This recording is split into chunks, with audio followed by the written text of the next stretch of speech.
So we've had to take our 2024 F350 Super Duty to the Ford dealer 4 times now for one issue, and it's the air conditioning, and it has been inconsistent and unreliable.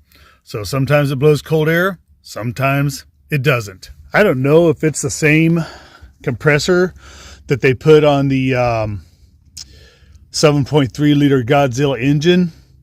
This engine here is a 6.7 liter Power Stroke. So if you got a different engine, it might be a different story altogether. But we'll turn on the AC, we'll turn on max AC, circulation light LED comes on, and everything is working just fine. We got these all dialed in for my zone and for Kelly's. And we got the fan, the blower motor doing its thing. Sometimes we even get a little cooling from those nice cooled seats. Love that feature. But it doesn't work. When it doesn't work.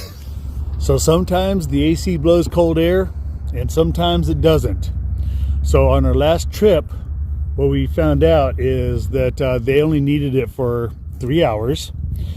And every time I've taken it in, I've only stayed there for the better part of the day. I didn't have to drop it off and then pick it up at another time. But I thought we were going to have to this time. But because the dealership, probably because the dealership didn't have access to a loaner vehicle, they decided, okay, here's what we're going to do. We will download everything that we need to from this truck's computer, and then we'll work with Ford on this, and you can take your truck home, and then we'll contact you when we come up with a solution. It's an electronic problem or it's a software problem. So anyhow, I think we're getting close to a solution. This was manufactured in March of 2024. So we got it almost immediately after it was manufactured, like a month or 2 later.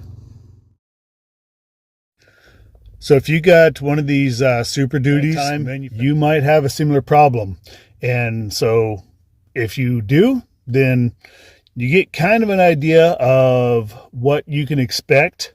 And be aware that Ford is now aware of this problem, and a fix is probably going to be on the way. Now, another concern that a lot of people with the same generation of Super Duty, or at least Power Stroke, might have is the AC compressor can grenade after just a few thousand miles. We're over 20,000 miles on this truck, and so far it has not been a problem. And talking to Frank down at the dealership in here in Yuma, Arizona, he informed us that this particular truck is not one of those that will have that problem.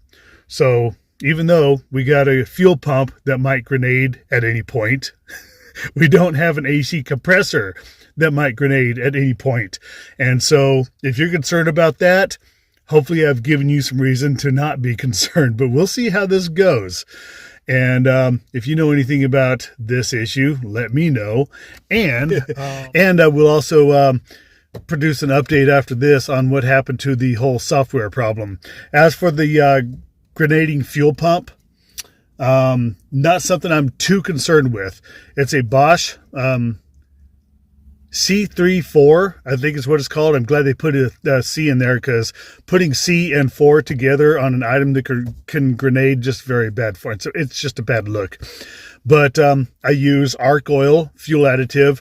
If you use just about any common fuel additive on the market, you're probably going to be doing good. But these were not made for the type of fuel that we offer here in the States, where the sulfur has been removed, so it lost a lot of its lubricity. And so by using arc oil, I'm re-adding lubricity.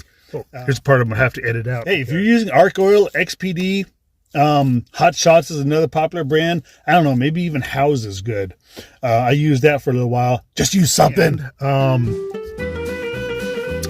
Here's part I'm going to have to edit out, because I'm like, what was I going to say? What was the next thing I was going to say? Maybe I should start doing blooper reels.